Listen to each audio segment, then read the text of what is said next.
এক সময় এক গভীর প্রাচীন জঙ্গলের মাঝখানে বয়ে চলছিল একটি বিশাল নদী। নদীর পানি ছিল গভীর, রহস্যময়, আর ঘন সবুজের ভেতর দিয়ে সাপের মতো এঁকে বেঁকে এগিয়ে যাচ্ছিল। এই নদীতেই থাকত এক কুমির, কিন্তু সে কোনো সাধারণ কুমির ছিল না। ছোটবেলায় সে ছিল নদীর রাজা। তার আঁশ ছিল বর্মের মতো শক্ত, লেজ ছিল ভয়ঙ্কর অস্ত্র, আর পানির সব প্রাণী তার কামড়কে ভয় পেত। কিন্তু সময় কাউকে ছাড়ে না। কুমিরটি এখন বৃদ্ধ হয়ে গেছে, তার চামড়া ঢিলে হয়ে গেছে, চোখের দৃষ্টি কমে গেছে, আর আগের মতো দ্রুত গতিতে আর শিকার ধরতে পারে না।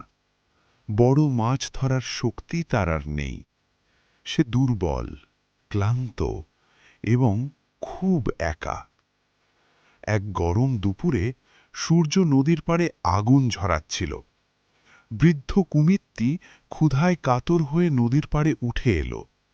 কাদা মাটিতে গড়াগড়ি খেয়ে সে একটি বিশাল জামরুল গাছের ছায়ায় গিয়ে শুয়ে পড়ল। সে চোখ বন্ধ করে ভাবছিল, হায়, যদি একটা অলৌকিক কিছু ঘটত। হঠাৎ প্লপ, একটি পাকা রসালো জামরুল এসে পড়ল ঠিক তার নাকের ওপর। কুমির এক চোখ খুলে ওপরে তাকাল। গাছের ডালে বসে আছে একটি বানর। তার মুখ লাল, চোখে দুষ্টুমির ঝিলিক। বানর বলল, এই যে মিস্টার কুমির, মনে হচ্ছে আপনার সময়টা ভালো যাচ্ছে না, নিশ্চয়ই খুব ক্ষুধার্ত। কুমির দীর্ঘশ্বাস ফেলল। হ্যাঁ বন্ধু, আমি বৃদ্ধ, আগের মতো শিকার করতে পারি না, মনে হয় না আমি বাঁচতে পারব। বানর দেরি না করে গাছ থেকে এক মুঠো মিষ্টি জামরুল ছুঁড়ে দিল। এই নিন, এগুলো জঙ্গলের সবচেয়ে মিষ্টি ফল, যেন মধু আর রোদের স্বাদ। কুমির খেয়ে ফেলল। কড়মড়, রস, আহা! এত বছর পরে এমন স্বাদ সে কখনো পায়নি।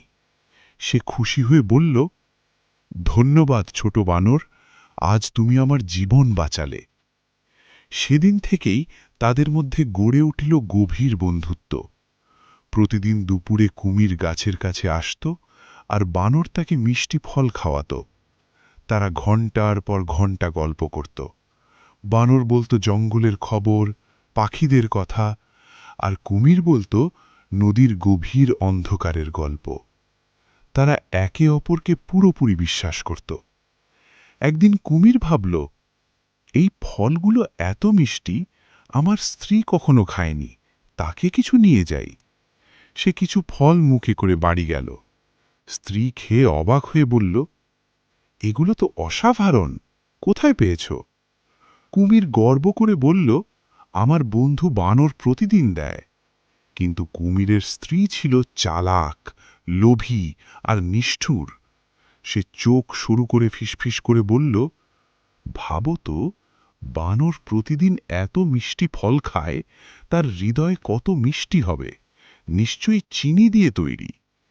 সে বলল, আমি বানরের হৃদয় খেতে চাই, আজ রাতের খাবারে। কুমির হতবম্ব, তুমি পাগল, সে আমার বন্ধু, সে আমাকে বাঁচিয়েছে। কিন্তু স্ত্রী নাটক শুরু করল, কাঁদতে লাগল, তুমি আমাকে ভালোবাসো না, যদি ভালোবাসতে আমার জন্য আনতে, আমি না খেয়ে মরে যাব। বোকা কুমির দ্বিধায় পড়ে গেল। শেষে স্ত্রীর কথাই মেনে নিল। সে বানরকে ফাঁদে ফেলতে পরিকল্পনা করল। পরদিন সকালে কুমির বানরকে ডাকল, সুপ্রভাত বানর, সুখবর আছে। কি খবর? আমার স্ত্রী তোমার সাথে দেখা করতে চায়, তোমার সম্মানে বড় ভোজের আয়োজন করেছে। বানর খুশি হয়ে বলল, ভোজ আমার জন্য? কিন্তু সে বলল, সমস্যা হলো আমি সাঁতার জানি না। কুমির মিষ্টি হাসি দিয়ে বলল, চিন্তা করো না, আমার পিঠে বসে যাও, আমি নৌকোর মতো নিয়ে যাব। বিশ্বাস করে বানর কুমিরের পিঠে উঠল।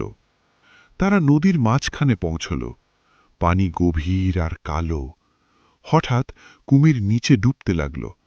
বানর ভয় পেয়ে বলল, এই, আমি ভিজে যাচ্ছি। কুমির থেমে গেল।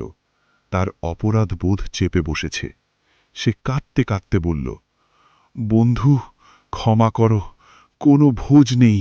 আমার স্ত্রী তোমার হৃদয় খেতে চায়। আমি তোমাকে হত্যা করতে নিয়ে যাচ্ছি। বানর ভয় পেল, কিন্তু সে বুঝল আতঙ্কিত হলে মৃত্যু নিশ্চিত। সে শান্ত হয়ে হঠাৎ হেসে উঠল। কুমির, তুমি কত বোকা। কুমির অবাক, হাসছ কেন? বানর বলল, তুমি আগে বললে না কেন?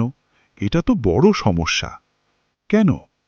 বানর বলল, কারণ আমরা বানররা বুকের মধ্যে হৃদয় রাখি না। গাছে লাফাতে গেলে ক্ষতি হতে পারে। আমরা হৃদয় গাছের কোটরে রেখে দিই। কুমির চোখ বড় করে বলল, তুমি হৃদয় গাছে রেখে এসেছ? অবশ্যই। এখন তোমার স্ত্রীর কাছে গেলে হৃদয় ছাড়া যাব, সে রাগ করবে।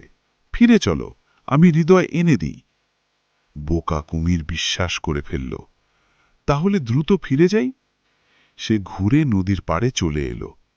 পাড়ে পৌঁছমাত্র বানর লাফ দিয়ে গাছে উঠে গেল। সবচেয়ে উঁচু ডালে বসে চিৎকার করল, তুমি বিশ্বাসঘাতক! কেউ কি হৃদয় গাছে রেখে বাঁচতে পারে? আমি তোমাকে খাবার দিয়েছি, বন্ধুত্ব দিয়েছি, আর তুমি আমাকে মারতে চেয়েছ? চলে যাও, আর কখনো এসো না। কুমির বুঝল সে ঠকে গেছে। সে হারল এক সত্যিকারের বন্ধু আর সেই মিষ্টি ফলও। দুঃখী হয়ে নদীর গভীরে ফিরে গেল। গল্পের শিক্ষা: ১. বিপদের সময় উপস্থিত বুদ্ধি জীবন বাঁচাতে পারে। ২. যে বন্ধু বিশ্বাস করে তাকে কখনো বিশ্বাসঘাতকতা করো না, নইলে সব হারাতে হবে।